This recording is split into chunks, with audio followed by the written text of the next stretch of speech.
are those who are pitied, but they should suffer salvation, body and soul. Nay, that were a punishment to get for them. They should have any allegiance in them, being chosen for the prince's watch. Well, give them their charge then, Bilberry. Oh, yes. First, who's thinking the most desertless man to be constable? Ooh, Hugh Hopkins, sir, or George Seacole. They can write and read. Come hither, dear Seacole. God hath blessed you with a good name. To be a well-favored man is the gift of fortune, but to write and read comes by nature. Which, Master Constable? You have, I knew that'd be your answer. Well, for your favor, sir, why give God thanks and make no boast of it. And as for your writing and reading, let that appear when there's no need for such vanity. You are thought here to be the most senseless and fit man for the constable of the watch, therefore bear you the lantern. This is your charge. You shall comprehend all vacrum there. You're to bid any man stand in the prince's name. How if it will not stand? Why then, make no note of him, but let him go.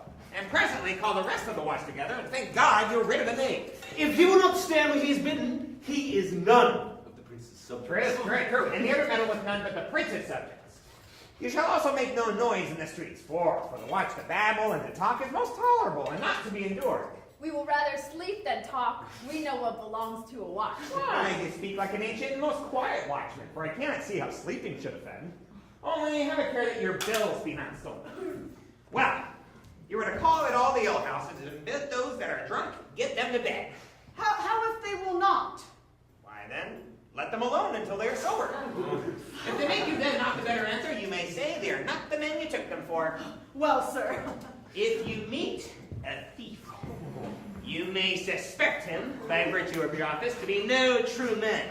And for such kind of men, why, the less you make or meddle with them, why, the more is for your honesty. If we know him to be a thief, should we not lay our hands on him? Ha ha! Truly by your office you may, but I think they that touch pitch will be defiled. No, the most peaceable way for you, if you do take a thief, is to let him show himself what he is and steal out of your company.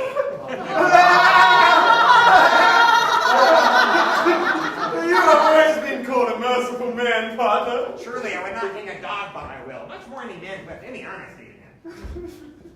If you hear a child cry in the night, you must call the nurse and bid her to still it. How if the nurse be asleep and will not hear us?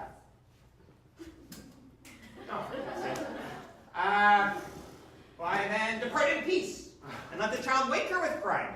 For the ewe that will not hear her lamb when it bonds will never answer a calf when he blinks. Oh, 'tis very true. This is the end of your charge. You, constable, are to present the prince's own person. If you meet the prince in the night, you may stay him. Nay, my lady, but I think I cannot. No? 5 shillings to 1 on it, any man who knows the statutes, you may stay him. Not without the prince be willing. Indeed, the watch ought to offend no man, and it is an offense to stay a man against his will. My lady, I think it be so. Well, masters, good night. And there be any matter of weight chances, call up me. Keep your fellows' counsels at your own, and good night. Come, neighbor. Well, masters, we hear our charge. Let us go sit here upon the church bench until 2, and then all to bed. No, one word more, neighbor. I pray you watch about Signor Leonato's door. For the wedding being there tomorrow, there's a great coil tonight. Be vigilant, I beseech you. Adieu.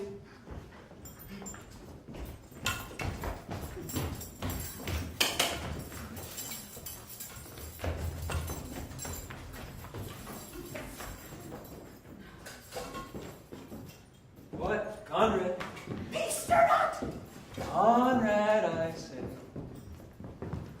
Here, man. I am at thy elbow. Mass and mine elbow itched. I thought there would a scamp follow. I will owe thee an answer for that. And now forward with thy tale. Stand thee close then under this penthouse for it drizzles rain. And I will, like a true drunkard, utter all to thee. Some treason, master! Yet stand close! Therefore know, I have earned of Don John 1,000 ducats. Is it possible any villainy should be so dear? Thou shouldst rather ask if any villainy should be so rich. For rich villains have need of poor ones, when Poor ones may make what price they will. I wonder at it. That shows Howard unconfirmed. Thou knowest that the fashion of a doublet or a hat or a cloak is nothing to a man. Yes, it is apparel. I mean the fashion. Yes, the fashion is the fashion. Fashion, may as well say the fool is the fool. But seest thou not what a thief this fashion is? A deformed thief. I know that's deformed. Has been a wild thief for 7 years now. A goes out and down like a gentleman. I remember his name. Didst thou not hear somebody? No, there's a vein on that house. Know that I have tonight wooed Margaret, the Lady Hero's gentlewoman, by the name of Hero. She leans me out her lady's chamber window, bids me 1,000 times good night. To tell this tale vilely, I should first tell thee how the Prince Claudio, my master, planted and placed and possessed by my master Don John, saw far off in the orchard this amiable encounter. And thought they, Margaret, was hero. Two of them did, Prince and Claudio. But the devil, my master, knew that she was Margaret, and partly by his oaths, which first possessed them, partly by the dark night, which did deceive them, but chiefly by my villainy, which did confirm any slander Don John had made. Ooh, away with Claudio enraged, and swore he would meet her as he was appointed next morning at the temple, and there, before the whole congregation, shame her with what he saw her at night, and send her home again without a husband. We charge you the princess name to stand! Call in the Red Master Constable. We have here recovered the most dangerous piece of lechery that ever was known in the Commonwealth. And one deformed is one of them. I know him. Where's the lock? Masters, masters. Now they bring the form forth, I warrant you. Masters, you never speak. We charge you to obey us to go with us. We would like to prove a goodly commodity, being taken up by these men's bills. The commodity in question, I warn you. Come, we'll obey you. Good Ursula, wake my cousin Beatrice and desire her to rise. I will. And bid her come hither. What? Oh, troth, I think your other rabato were better. No, pray be good my go with this. And my troth's not so good, and I warrant your cousin will say so. My cousin's a fool, and thou art another, or none but this. I like the new tie with an excellent leaf, the hair were thought browner, and your gown's a rare fashion in faith. I saw the Duchess of Milan's gown that they praise so. Oh, exceeds, they say. By my troth, but a nightgown in respect of yours. Cloth of gold and cuts, and laced with silver, set with pearls, down sleeves, side sleeves, and skirts, round underborn with a bluish tinsel. But for a fine, quaint, graceful, and excellent fashion, yours is worth 10 ounces. God give me joy to wear it, for my heart is exceeding heavy.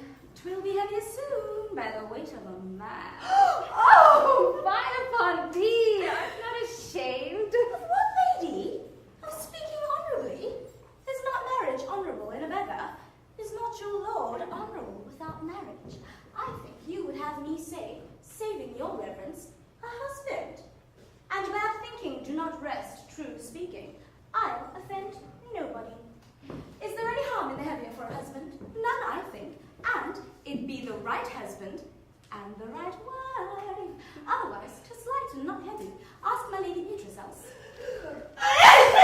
Oh, here she comes. Good morrow, coz. Good morrow, sweet hero. Why, how now? You speaking the sick too? I'm out of all other tune, methinks. Collapse into lighter love. That goes without a burden. Do you sing it and I'll dance it. Ye light a love with your heels, then if your husband have stables enough, you'll see he shall lack no guard. Oh, illegitimate construction. I scorn that with my heels. Oh, 'tis almost 5 o'clock, cousin. 'Tis time you were ready. Oh, by my troth, I am exceeding ill. Hey, ho. For a hawk, a horse, or a husband. Oh, for the letter that begins them all age. Well, and you be not turned Turk, there's no more sailing by the star. What means the fool, Tro? Nothing I, but God sent everyone their heart's desire. These gloves the Count sent me, they are an excellent perfume. Oh, I'm stuffed, cousin. I cannot smell. A maid and stuffed. There's goodly catching of a cold. Oh, God help me. God help me. How long have you professed apprehension? Ever since you left it, doth not my wit become me rarely? It is not seen enough. You should wear it in your cap. Oh, by my troth, I am sick. Get you some of this distilled Carduus Benedictus, and lay it to your heart. 'Tis the only thing for a crown. There thou prick'st him with a thistle. Benedictus. Why, Benedictus? You have some moral in this, Benedictus. Moral? No! By my troth, I have no moral meaning. I meant plain holy thistle. You may think perchance that I think you are in love. Nay, my lady, I am not such a fool to think what I list. No, I list not to think what I can, nor indeed I cannot think. If I would think my heart out of thinking that you are in love, or that you will be in love, or that you can be in love. And yet, Benedict was such another, and now he's become a man. He swore he would never marry. And yet now, in despite of his heart, he eats his meat without grudging.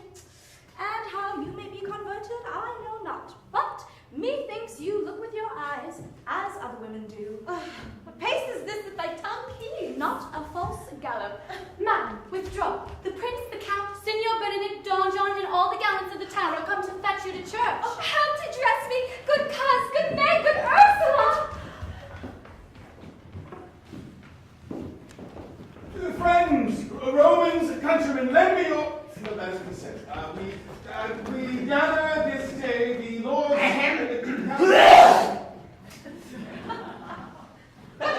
What would you with me, honest neighbor? Very. I would have some confidence with you that discerns you nearly. Brief, I pray you, for you see it is a busy time. Very that it is, sir. Yes, in truth it is, sir. What is it, my good friend?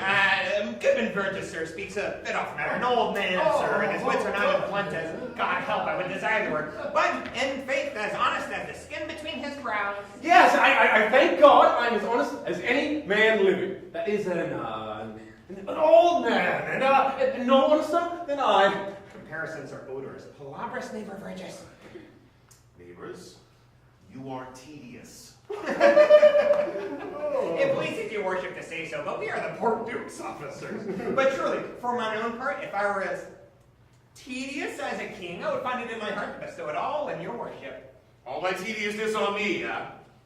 True. And then for £1,000 more than this, for I hear as good an exclamation on your worship as of any man in the city. And though I be but a poor man, I am glad to hear it. And so am I would fain know what you have to say. Oh, marry, sir, I watched tonight, accepting your worship's presence, had taken a couple of as errant knaves as any in Messina! A good old man, sir, he will be talking.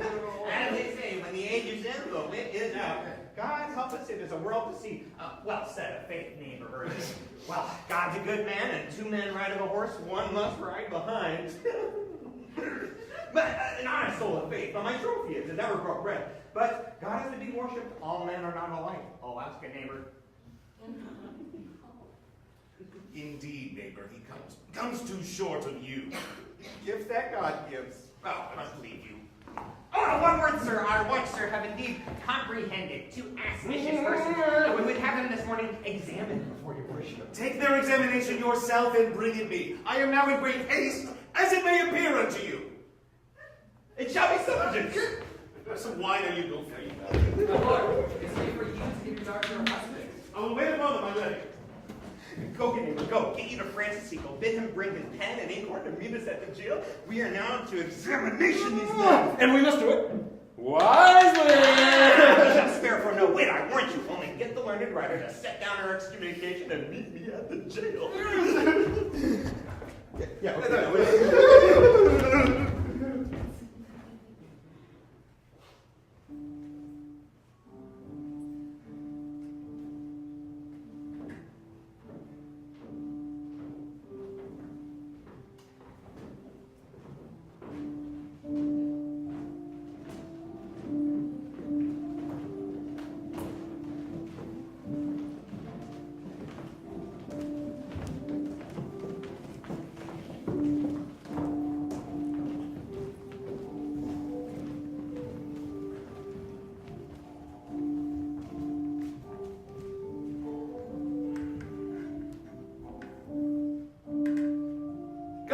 Francis, be brief, only to the plain form of marriage, and you shall recount their particular duties afterwards. You come hither, my lord, to marry this lady? No. To be married to her. Friar, you come to marry her. Lady, you come hither to be married to this count? I do. If either of you know any inward impediments why you should not be conjoined, I charge you on your souls to utter it. Know you any, hero? None, my lord. Know you any, count? I dare make his answer. None. Oh, what men dare do. What men may do, what men daily do, not knowing what they do. How now? Interjections. Why then some be of laughing as ha. Stand thee by, friar. Father, by your leave, will you with free and unconstrained soul give me this maid, your daughter? As freely, son, as God did give her me. And what have I to give you back, whose worth may counterpoise this rich and precious gift? Nothing, unless you render her again. Sweet prince, you learn me noble thankfulness. There, Leonato, take her back again. Give not this rotten orange to your friend. She's but the sign and semblance of her honor. Behold, how like a maid she blushes here. Oh, what authority and show of truth can cunning sin cover itself withal? Comes not that blood as modest evidence to witness simple virtue? Would you not swear, all you that see her, that she were a maid by these exterior shows? But she's none. She knows the heat of a luxurious bed. Her blush is guiltiness, not modesty. What do you mean, my lord? Not to be married. Not to knit my soul to an approved wanton. Dear my lord, if you in your own proof have vanquished the resistance of her youth and made defeat of her virginity, I know what you'd say. If I have known her, you'd say she did embrace me as a husband and so extenuate the forehand sinned. No. Leonato, I never tempted her with word too large, but as a brother to his sister showed bashful sincerity and comely love. And seemed I ever otherwise to you? How undeceiving! I'll write against it. You seem to me as Diane in her orb, as chaste as is the bud ere it be blown. But you are more intemperate in your blood than Venus, or those pampered animals that rage in savage sensuality. Is my lord well, that he does speak so wide? my prince, why speak not you? What should I speak? I stand dishonored that have gone about to link my dear friend to a common stale. Are these things spoken, or do I but dream? Sir, they are spoken, and these things are true. This looks not like a nuptial. True. Oh God. Leonato, stand I here? Is this the prince? Is this the princess, brother? Is this face heroes, or our eyes our Oh, own? this is so, my lord, but what of this? Let me but move one question to your daughter, and by that fatherly and kindly power that you have in her, bid her answer truly.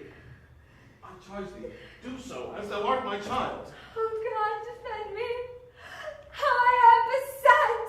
What kind of catechizing call you this? To make you answer truly to your name. Is it not hero? Who can blot that name with any just reproach? Marry that can hero. Hero itself can blot out hero's virtue. What man was he? Talked with you yesternight out at your window betwixt 12 and 1. Now, you are a maid. Answer to this. I talked with no man at that hour, my lord. Why then you are no maiden, Leonardo. I am sorry you must hear, but on my honor, myself, my brother, and this grieved count, did see her, hear her, at that hour last night, talk with a ruffian at her chamber window, who hath indeed, most like a liberal villain, confessed the vile encounters they have had 1,000 times in secret. My lord! They're not to be named, my lord, not to be spoke of. There is not enough chastity in language without offense to utter them. Thus, pretty lady, I am sorry for their much misgovernment. Oh, hero. What a hero hast thou been, if half thy outward graces have been placed about thy thoughts and counsels of thy heart. But fare thee well, most foul, most fair. Farewell, thou pure impiety and impious purity. For thee, I'll lock up all the gates of love, and on my eyelids shall conjecture hand to turn all beauty into thoughts of harm, and never shall it be more gracious. Has no man's dagger here a point for me?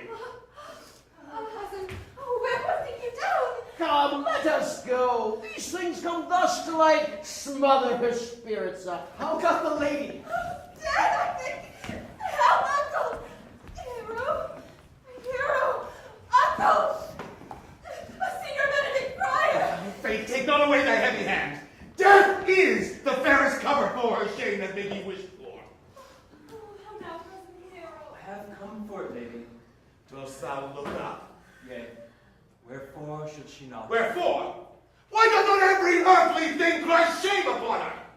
Could she here deny the story that is printed in her blood? Do not live, hero. Do not open thine eyes. Or did I think thou wouldst not quickly die? Thought I thy spirits were stronger than thy shames. Myself would, on the rearward of reproaches, straight up. Grieved I had but one. Chid I for that of frugal nature's frame? Oh, what too much by thee? Why had I one? Why ever wast thou lovely in my eyes? Why had I not with charitable hand took up a beggar's issue at my gates? Who smirch a dozen mire with infamy, I might have said, none of it is mine. This shame derives itself from unknown loins. But mine! Mine I loved! Mine I praised! Mine I was proud on! Mine so much that I myself was to myself not mine! Valuing of her. She has fallen into a pit of ink that the wide sea hath dropped too few to wash her clean again. And so too little which may seize and give to her foul tainted flesh. Sir, be patient. For my part, I am so attired in wonder, I know not what to say. Oh, on my soul, my cousin is belied. Lady, were you her bedfellow last night? No, truly not. Although until last night I had this 12-month been her bedfellow. Confirmed. Oh, that is stronger maid, which was before barred up with ribs of iron. Would the two princes lie? And Claudio lie, who loved her so that, speaking of her foulness, washed it with tears. Hence from her. Let her die. Hear me a little. For I've only been silent so long and given way unto this course of fortune by noting of the lady. I have marked 1,000 blushing apparitions to start into her face, 1,000 innocent shames in angel whiteness beat away those blushes, and in her eye there hath appeared a fire to burn the errors that these princes hold against her maiden truth. Call me a fool. Trust not my reading nor my observation, my reverence calling nor divinity, if this sweet lady lie not guiltless here under some biting error. Friar, it cannot be. Thou seest that all the grace she hath left is that she will not add to her damnation a sin of perjury. She not denies it. Why seekest thou then to cover with excuse that which appears in proper nakedness? Lady, what man is he you are accused of? They know that to accuse me. I know none. If I know more of any man alive than that which made him modesty doth warrant, let all my sins like mercy. Oh, my father, prove you that any man with me conversed at hours unmeet, or that I yesternight maintained the change of words with any creature. Refuse me, hate me, torture me to death. There is some strange misprision in the princes. Two of them have the very bent of honor.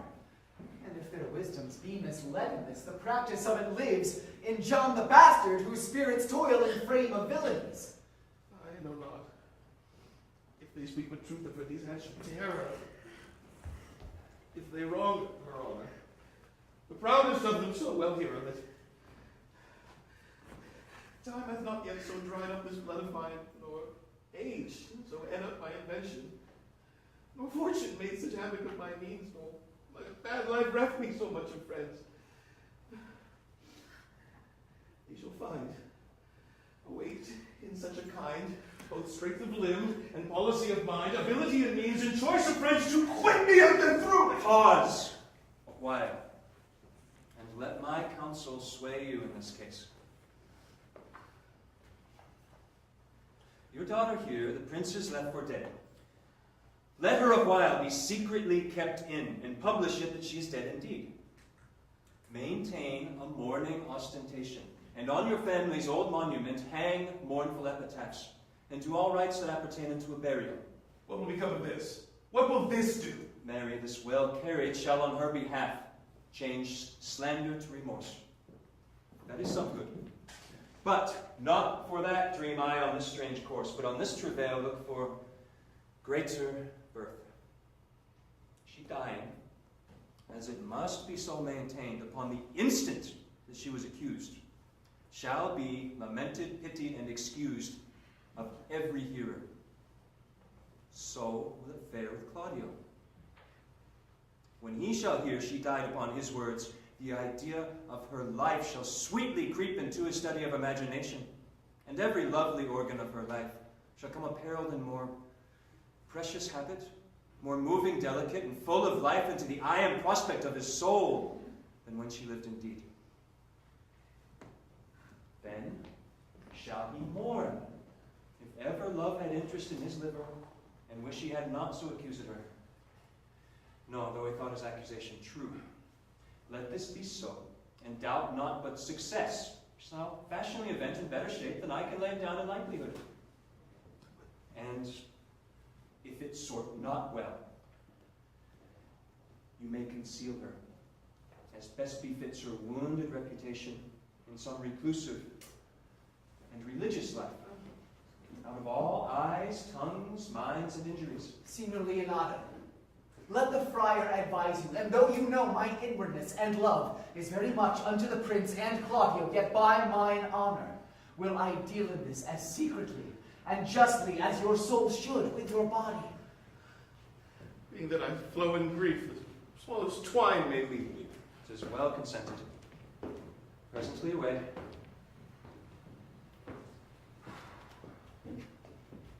For two strange sores, strangely they strain the cure. Come, lady, die to live. This wedding day perhaps is but prolonged. Have patience and endure.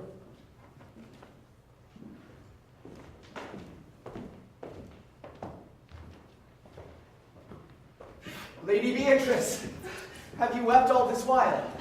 Yea, and I will weep a while longer. I will not desire that. You have no reason, I do it freely. Surely I do believe your fair cousin is wronged.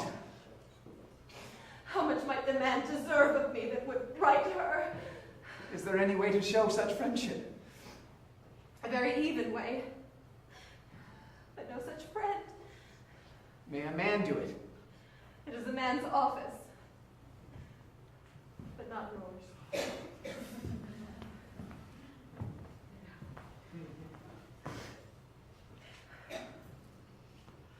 I do love nothing in the world so well as you.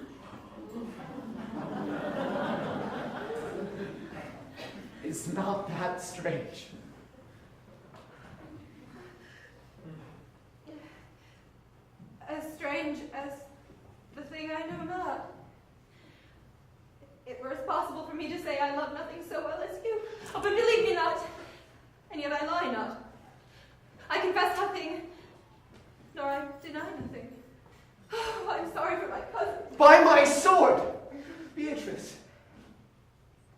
how love is to me. Do not swear and eat it. I will swear by it that you love me, and I will make him eat it that says I love not you. Will you not eat your word? With no sauce that can be devised to it, I protest. I love thee. Why then? Oh, God, forgive me! What offense, sweet Beatrice? You have stayed me in a happy hour. I was about to protest I loved you. And do it with all my heart. I love you with so much of my heart that none is left to protest. Come. Bid me do anything for me. Kill Claudio.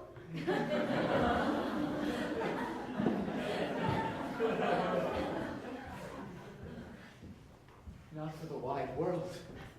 You kill me to deny it. Oh, farewell! Terry, sweet Beatrice! I'm so annoyed at the end. There is no love in your name. I pray you let me go. Beatrice! I think I will go. We'll be friends first?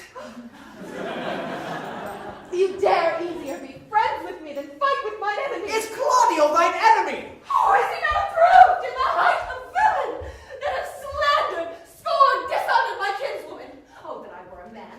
Would bear her in hand until they come to take hands, and then with public accusation, uncovered slander, unmitigated rancor. Oh, that I were a man! I would eat his heart in the market. Hear me, Beatrice. A man with a window of promise. Nay, but Beatrice. Sweet hero, she is wrong, she is slandered, she is undone. Beatrice! Princes and counties, surely a princely testimony, a goodly Count Confect, a sweet gallant, surely. Oh, that I were a man for his sake. Or that I had any friend would be a man for my sake. But manhood is melted into curtsies, valor into compliment, and men are only turned into tongue, and trim ones too. He is now as valiant as Hercules that only tells a lie and swears it. I cannot be a man with wishing. Therefore I will die a woman with grieving. Terry. Good Beatrice. By this hand, I love thee.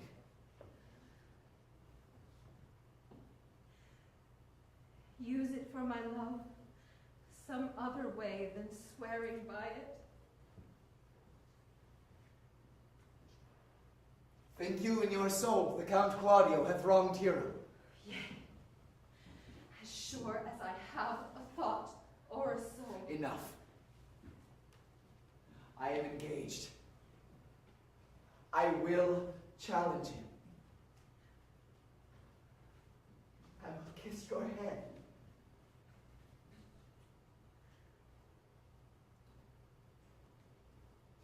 And so I leave you. By this hand, Claudio shall render me a dear account. As you hear of me, so think of me. Go comfort your cousin. I must say she is dead. And so farewell.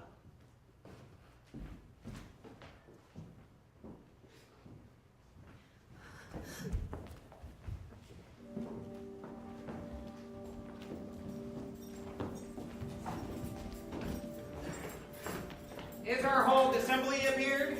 Oh, a stool and a cushion. Well, the sexton.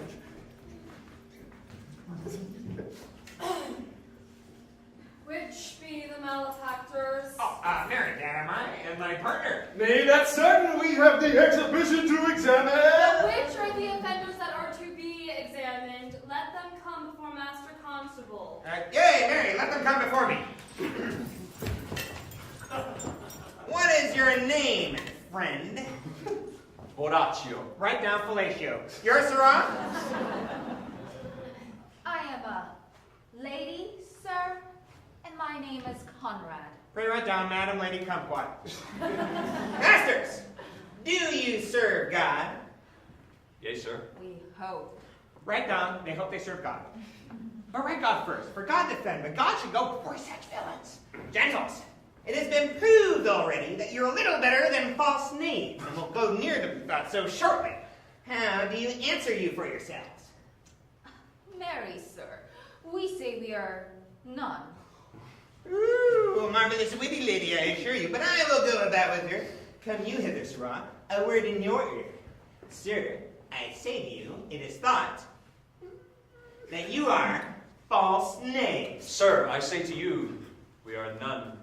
Oh, well, stand aside before God, they are both going to tell. Have you written down what they're, huh? Master Constable, you go not the way to examine. But they said that they You were... must call forth the watch that are their accusers. Yay, Mary, that's the eftest way. Let the watch come forth. Masters, I charge you in the prince's name, accuse these men.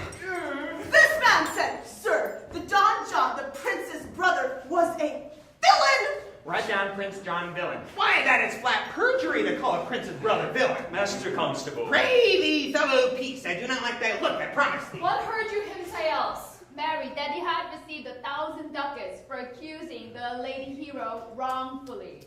Flat burglary as was ever committed. Yea, by mass, that it is. What else, fellow? And that Count Claudio did mean to disgrace Hero before the whole assembly and not marry her! Oh, villain! Thou wilt be condemned to everlasting redemption for this. What else? Oh, that is all? And this is more, masters, than you can deny. Prince John is this morning secretly stolen away. Hero was in this manner accused, in this very manner accused, and upon the grief of this, suddenly died. Master Constable, let these gentles be bound and brought to Leonatos. I will go before and show him their examination. Come, let them be opinion. Let them be in the hands of coxcomb! God's my life, where's the sexton?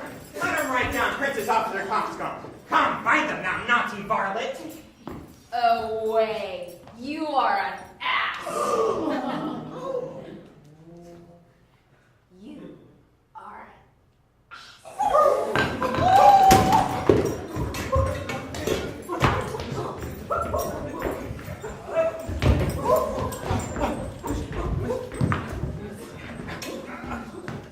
Dost thou not suspect my place? Dost thou not suspect my years? Oh, that he were here to write me down an ass. But masters, remember that I am an ass. Though it be not written down, yet forget not that I am an ass. Ha! No, thou villain, thou full of piety. That shall be proved upon thee by good witness. I'm a wise fellow. And which is more, an officer. And which is more, a householder. And which is more, as pretty a piece of flesh as any in Messina. Not now. And one that knows the law, go to. And a rich fellow enough, go to. And one who hath had losses, one who hath 2 gowns, and everything handsome about me. Hold me back.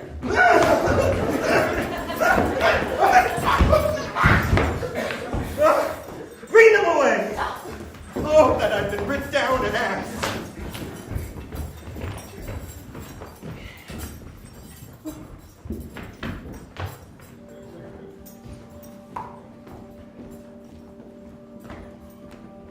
If you go on thus, you will kill yourself.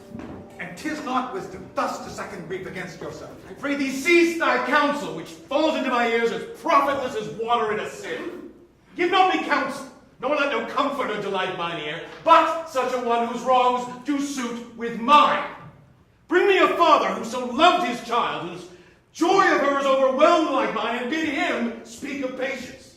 Measure his woe the length and breadth of mine. Let him answer every strain for strain, and thus for thus, and such a grief for such in every lineament, branch, shape, and form. If such a one would smile and stroke his beard, let sorrow wag, cry hen when he should grow, patch grief with proverbs, make misfortune drunk with candle wasters, bring him yet to me, and I of him will gather patience. But there is no such man, brother. For men can counsel and speak comfort to that grief which they themselves not feel. Tasting it, their counsel turns to passion, which before would give perceptual medicine to rage. Fetter strong madness in a silken thread, charm ache with air, and agony with words. No! No, it is all man's office to speak patience to those that bring under the load of sorrow, but no man's virtue, nor sufficiency to be so moral when he shall endure the like himself. Therefore give me no counsel. My griefs cry louder than advertisement. Therein do men from children nothing differ. I pray thee peace. I will be flesh and blood. There was never yet philosopher that could endure the toothache patiently, however he rid the style of gods and made push at chance and sufferance. Yet bend not all the harm upon yourself. Make those that do offend you suffer too. There thou speaks reason. Yeah, I will do so. My soul doth tell me Hero is belied, and that shall Claudio know, and the prince, and all of them that thus dishonor her. Here comes the prince and Claudio. Hasten. Then. Hear you, my lords. We have some haste, Leonardo. Some haste, my lord. Well, fare you well. Are you so hasty now? Well, all is one. Nay, do not quarrel with us, good old man. If he could right himself with quarreling, some of us would lie low. Who wrongs him? Nay, thou dost wrong me, thou dissembler thou. Thou knave, never lay thy hand upon thy sword. I fear thee not. Marry, be sure my hand if we should give your age such cause of fear. In faith, my hand meant nothing to my sword. Tush, man. Do not fleer and jest at me. I speak not like a dotard nor a fool, as under privilege of age, to brag what I had done being young, or what would do were I not old. No, Claudio, to thy head, thou hast so wronged mine innocent child and me, that I am forced to lay my reverence by, and with grey hair and bruise of many days, to challenge thee to trial of a man. I say thou hast belied mine innocent child. Thy slander hath gone through and through her heart, and she lies buried with her ancestors, oh, in a tomb where never scandal slept. Say this of hers, framed by thy villainy. My villainy! Thine, Claudio, thine, I say. You say not right, old man. My lord, I will prove it on his body if he dare, despite his thy spent and active practices, may of youth and bloom of lustihood. Away, I will not have to do with you. Canst thou so daff me? Thou hast killed my child. If thou killst me, boy, thou shalt kill a man. He shall kill two of us, and men indeed. But that's no matter. Let him kill one first. Win me and wear me. Let him answer me. Come follow me, boy. Come, sir boy. Come follow me, sir boy. I'll whip you from your fawning fence. Nay, as I am a gentleman, I will. Brother, content yourself. God knows, I loved my niece, and she is dead. Slandered to death by villains that dares well answer a man indeed, as I dare take a serpent by the tongue. Boys, apes, braggarts, jacks, milksops, brother, elder content, what man? I know them, yea, and what they weigh, even to the utmost scruple, scambling, outfacing, fashion-monging boys that lie and cog and flirt, deprave and slander, go antically, show outward hideousness, and speak of half a dozen dangerous words, how they might hurt the enemies if they durst. And this is all.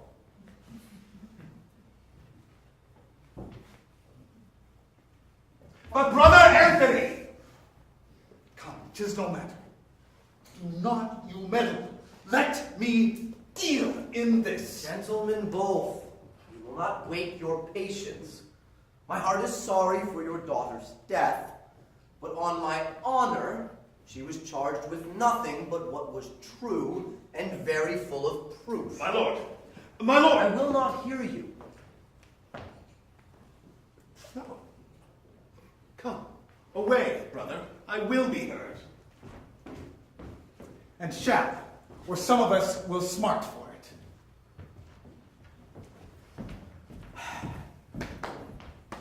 See, here comes the man we went to seek. Now, senor, what news? Good day, my lord. Welcome, senor. You are almost come to part almost affray. We had like to have had our noses snapped off. with 2 old men without teeth. Leonardo and his brother, what thinkst thou? Had we fought, I doubt we should have been too young for them. In a false quarrel, there is no true valor. I came to seek you both. We have been up and down to seek thee, for we are high-proof melancholy, and would fain have it beaten away. Wilt thou use thy wit? It is in my scabbard. Shall I draw it? Dost thou wear thy wit by thy side? Never any did so, though very many have been beside their wit. I will bid thee draw, as we do the minstrels. Draw to pleasure us. As I am an honest man, he looks pale. Be you sick or angry? What? Courage, man. Thou canst kill the cat? Thou hast metal enough in thee to kill cats. Sir, I shall meet your wit in the career, and you charge it against me. I pray you choose another subject. Nay, then, give him another staff. This last was broke cross. By this light he changes more and more. I think he be angry indeed. If it be, he knows how to turn his girdle. Shall I speak a word in your ear? God bless me from a challenge. You are a villain. I jest not.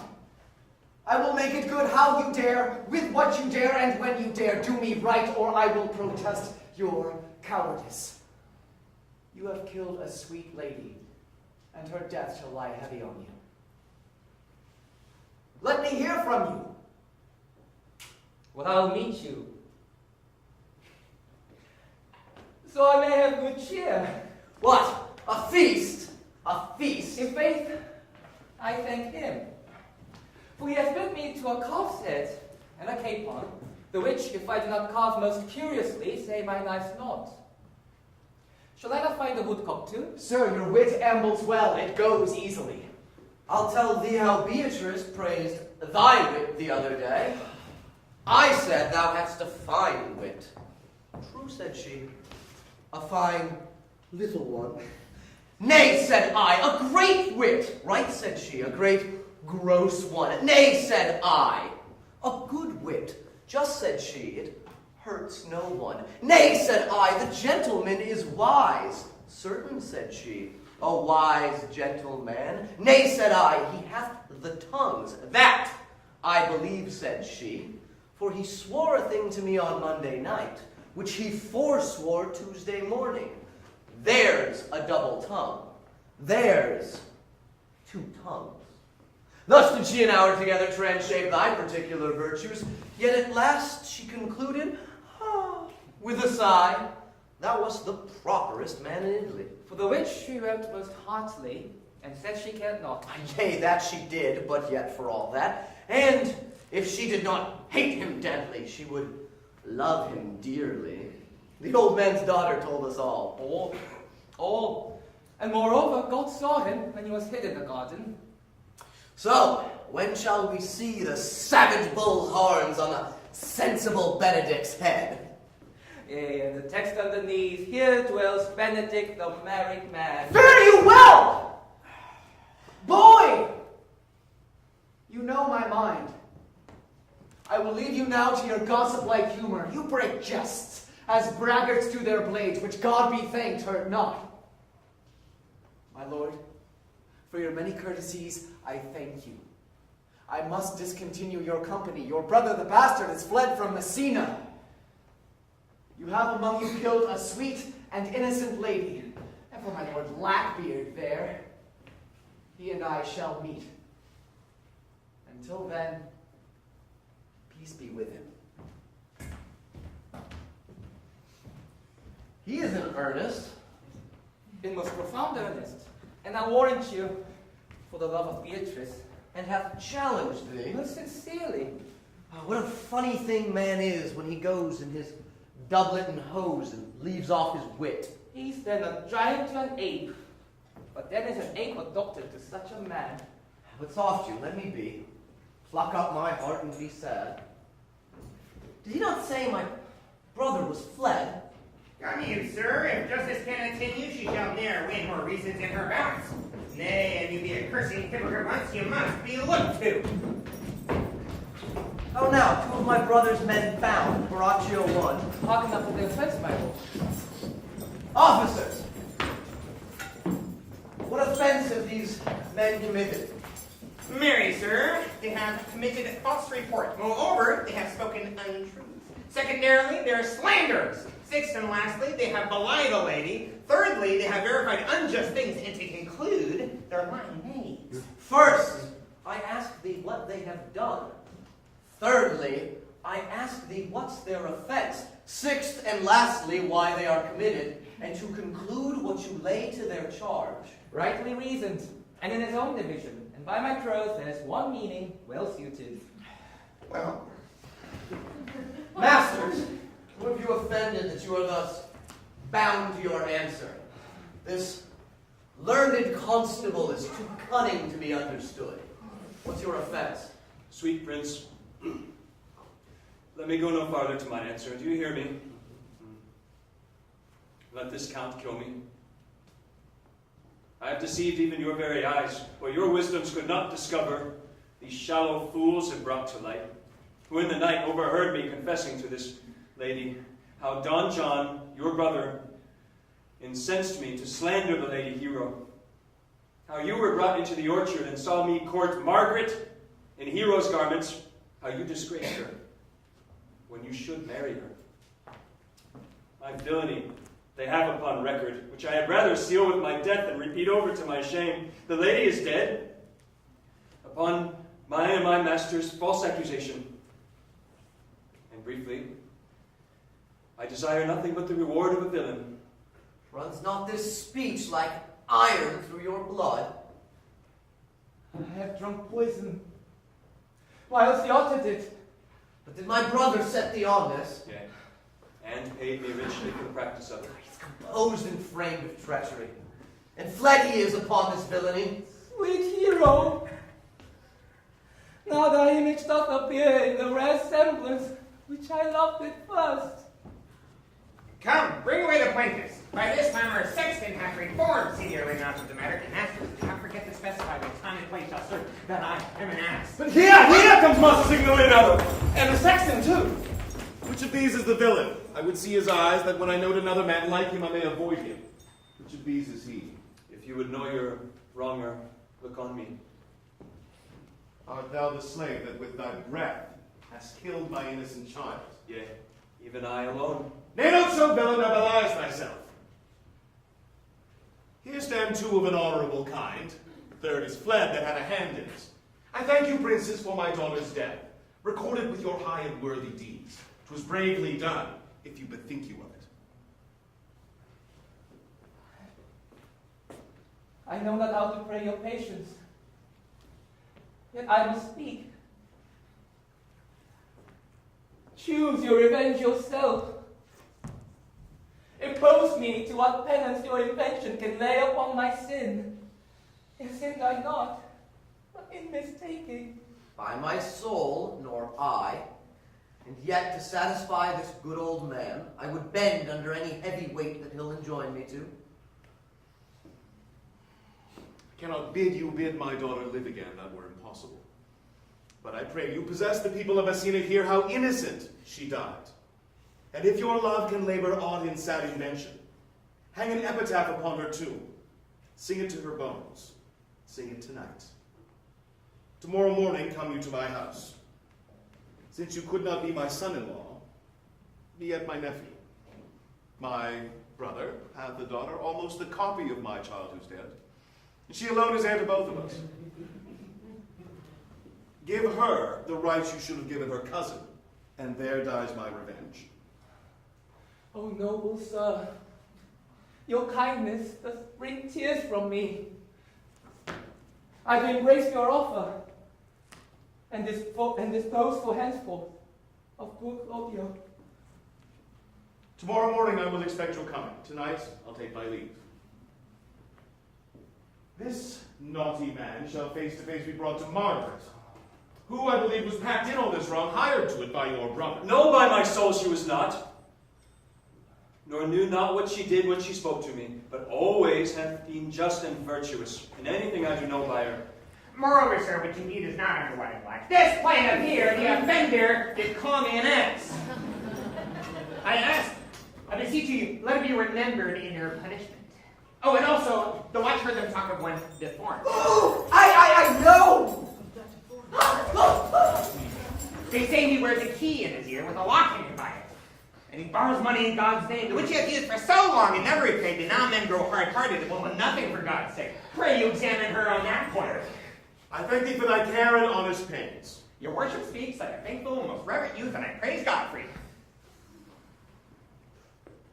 There's for thy pains. God save the foundation. Go, I discharge thee of thy prisoner, and I thank thee.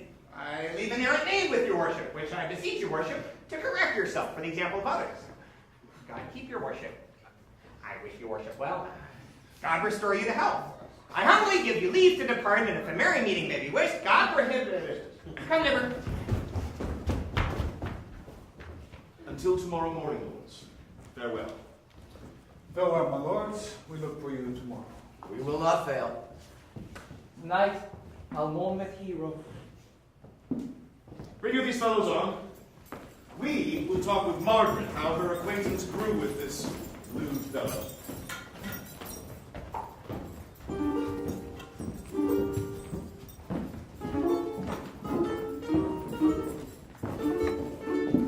Pray thee, sweet Mistress Margaret, deserve well at my hands by helping me to the speech of Beatrice. Will you then write me a sonnet in praise of my beauty? In so high a style, Margaret, that no man living shall come over it. For in most comely truth thou deservest it. To have no man come over me, why shall I always keep below the stairs? Thy wit is as quick as the greyhound's mouth it catches. And yours as blunt as the fencer's foils, which hit, but hurt not. A most manly wit, Margaret, it will not hurt a woman. And now I pray thee, call Beatrice. I give thee the bucklers. Give us the swords. We have bucklers of our own. If you use them, Margaret, you must put in the pikes with a vice. And they are dangerous weapons for maids. Well, I'll call Beatrice to you, who I think hath legs. And therefore will come.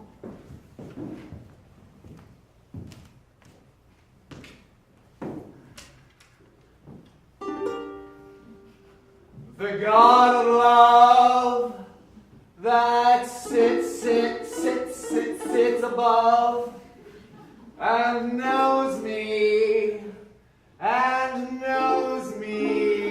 how pitiful I deserve.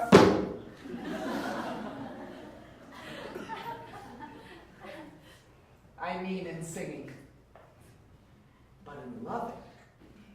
Leander, the good swimmer, Troilus, the first employer of panders, and a whole book full of these quondam carpet-mongers whose names yet run smoothly in the even road of a blank verse. Why, they were never so truly turned over and over as my poor self in love. Mary, I cannot show it in rhyme. I have tried. I can find out no rhyme to lady but baby. An innocent rhyme for scorn, horn. A hard rhyme. For school, fool, a babbling rhyme. Very ominous endings. No, I was not born under a rhyming planet, nor I cannot woo in festival terms. Sweet Beatrice, wouldst thou come when I called thee? Yea, Signor, and depart when you bid me. Oh, stay but till then. Then is spoken. Fare you well now. But yet ere I go, let me go with that I came, which is with knowing what hath passed between you and Claudio. Only foul words, and thereupon I will kiss thee. Foul words is but foul wind, and foul wind is but foul breath, and foul breath is noisome. Therefore I will depart. Unkissed. Thou hast frighted the word out of his right sense, so forcible is thy wit. But I must tell thee plainly, Claudio undergoes my challenge, and either I must shortly hear from him, or else subscribe him a coward. And I pray thee, now tell me, for which of my bad parts didst thou first fall in love with me? For them all together. Yes. Which maintains so politic a state of evil that they will not admit any good part to intermingle with them. But for which of my good parts did you first suffer love for me? Suffer love. A good epithet. I do suffer love indeed, for I love thee against my will. In spite of your heart, I think. Alas, poor heart, if you spite it for my sake, I will spite it for yours, for I will never love that which my friend hates. Thou and I are too wise to woo peaceably. It appears not in this confession. There's not one wise man among 20 that will praise himself. An old instance, Beatrice, that lived in the time of good neighbors. And now tell me, how doth your cousin? Very ill. And how do you? Very ill, too. Serve God, love me, and mend. And there will I leave you, for here comes one in haste. Madam, you must come to your uncle. Yonder's old coil at home. It is proved my lady hero hath been falsely accused, the prince and Claudio mightily abused, and Don John is the author of all, who is fled and gone. Will you come presently? Will you go? You're this new signor. I will live in thy heart, die in thy lap, and be buried in thy eyes, and moreover, I will go with thee to thy uncle's.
Is this the monument of Leonardo? It is, my lord.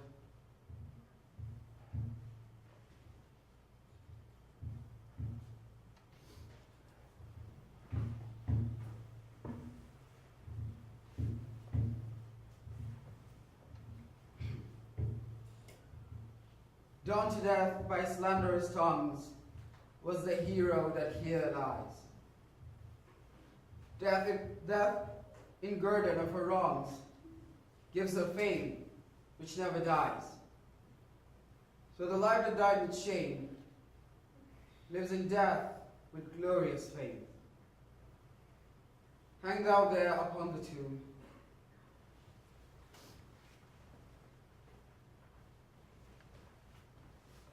praising her when I am done. Now music sound, and sing your solemn hymn.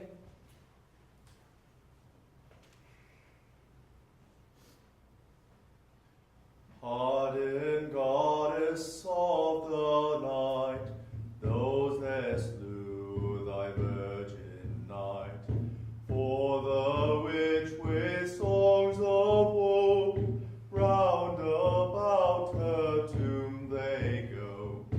Midnight assist our moan, help us to sigh and groan.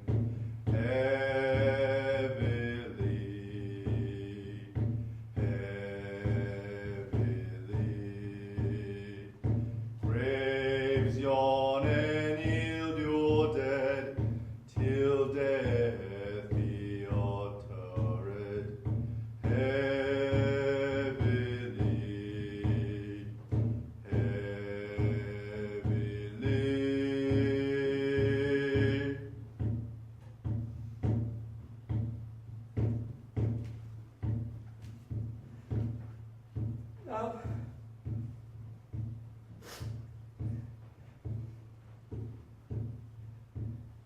Now unto thy bones, good night, yet will I do this right.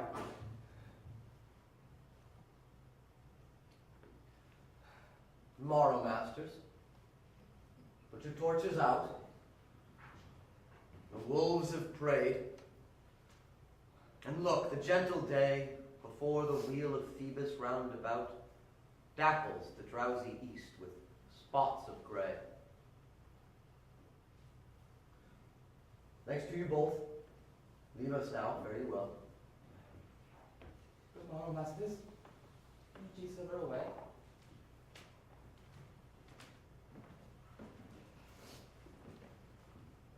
Come, let us hence and put on other weeds. And to Leonardo's we will go.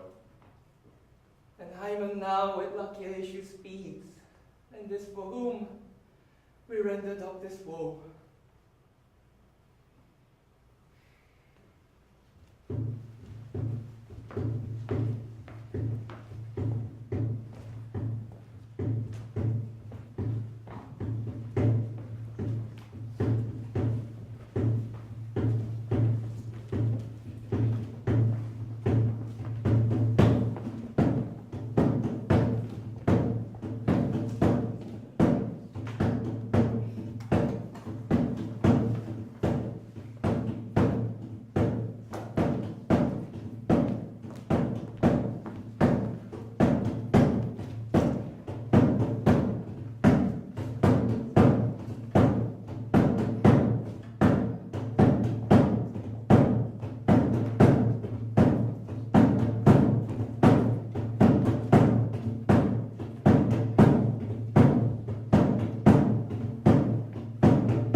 Margaret was in some fault for this, although against her will, as it appears in the true course of all the question. Well, I'm glad that all things sort so well. And so am I, being else by faith enforced to call young Claudio to a reckoning for it. Well, daughter, and you gentlemen and all, withdrawn to a chamber by yourselves. When I send for you, come hither, masked. The prince and Claudio promised by this hour to visit me, and you know your office, brother. You are to be father to your brother's daughter and give her to young Claudio. Which I will do with confirmed countenance. Friar, I must entreat your pains, I think. To do what, senor? To bind me, or undo me. One of them. Signor Leonardo. Truth it is, good signor, your niece regards me with an eye of favor. That I my daughter lent her, 'tis most true. And I do with an eye of love requite her. The sight whereof I think you had from me, Claudio, and the prince. But what's your will? Your answer, sir, is enigmatical. But for my will is your good will may stand with ours, this day to be conjoined in the state of honorable marriage, in which, good friar, I shall desire your help. My heart is with your liking. And my help. Good morrow to this fair assembly. Good morrow, Prince. Good morrow, Claudio. Are you yet determined today to marry with my brother's daughter? I hold my mind. Call her forth, brother. Here's the friar ready. Good morrow, Benedict. Why, what's the matter? That you have such a February face, so full of frost and storm, cloudiness. I think he thinks upon the savage bull. Hush, fear not, man. We'll tip thy horns with gold, and all Europa shall rejoice at thee, as once Europa did at lusty Jove, when he would play the noble beast in love. Bull Jove, sir, had an amiable low, and some such strange bull leaped your father's cow, and got a calf in that same noble beat, much like to you, for you have just his bleat. For this I owe you. Here comes other reckonings. Which is the lady I must seize upon? This same is she, and I do give you her. Why then she's mine. Sweet, let me see your face. That you shall not, till you take her hand before this friar and swear to marry her. Give me your hand before this holy friar. I am your husband, if you like with me. And when I lived, I was your other wife. And when you loved, you were my other husband.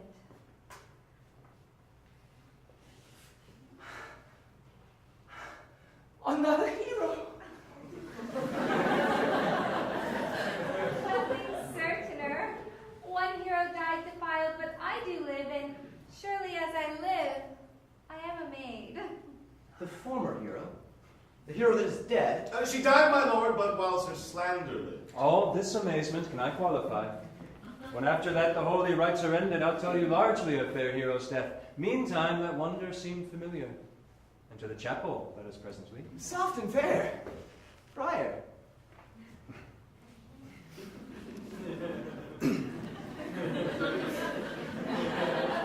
Which is Beatrice? I answer to that name. What is your will? Do not you love me? Why, no! No more than reason. Why, then your uncle and the prince and Claudio have been deceived. They swore you did. Do not you love me? Troth, no more than reason. Why, then my cousin, Margaret and Ursula are much deceived, for they did swear you did. They swore you were almost sick for me. They swore that you were well nigh dead for me. 'Tis no such matter, that you do not love me. No, truly, but in friendly recompense. Come, cousin, I am sure you love the gentleman. And I was sworn upon it that he loves her.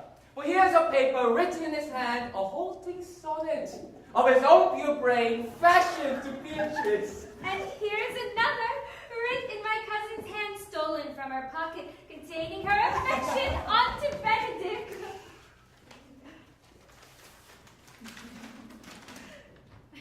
A miracle! Here's our own hands against our hearts. Come, I will have thee. But by this light I take thee for pity. I would not deny you, but by this good day I yield upon great persuasion, and partly to save your life, for I was told you were in a consumption. Peace, I will stop your mouth. How dost thou, Benedict, the married man? I'll tell thee what, Prince. A college of witcrackers could not flout me out of my humor. Dost thou think I care for a satire or an epigram? No. If a man will be beaten with brains, it shall wear nothing handsome about him. In brief, since I do purpose to marry, I will think nothing to any purpose that the world can say against it, and therefore never flout at me for what I have said against it. For man is a giddy thing, and this is my conclusion.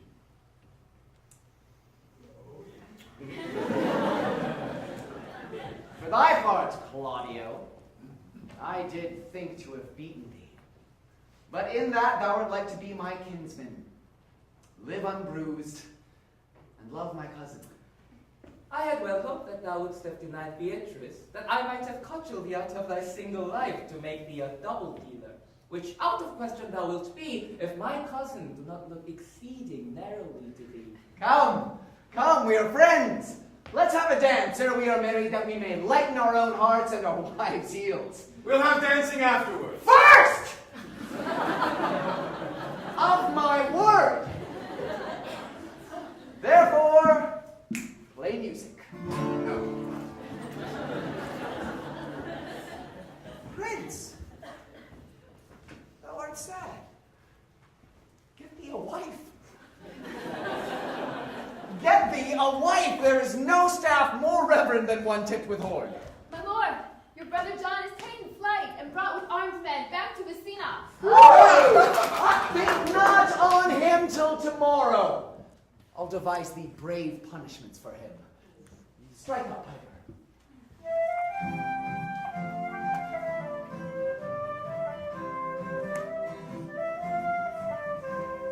Dance of the sun on a fine May morning, dance of the sun to call in the spring. Dance away the dark while the new day's dawning. All is new when we dance and we sing, and the bells will ring when the Morris men come, as we call in the spring and we dance Morris men come, as we call in the spring and we dance up the sun. Form the lines and turn together, feel the crash of the staff as we shout and we sing. The tunes all sound to the tattered coats flying. We all up the light as the day comes in, and the bells will ring when the Morris men come, as we call in the spring and we dance up the sun. And the bells will ring when the Morris men come, as we call in the spring and we dance up the sun. Ancient waves with the seasons turning, the passing years, see the dance go on. We sing the past as we dance to the future. We celebrate the year with the dawn of the sun. And the bells will ring when the Morris men come, as we call in the spring and we dance up the sun. And the bells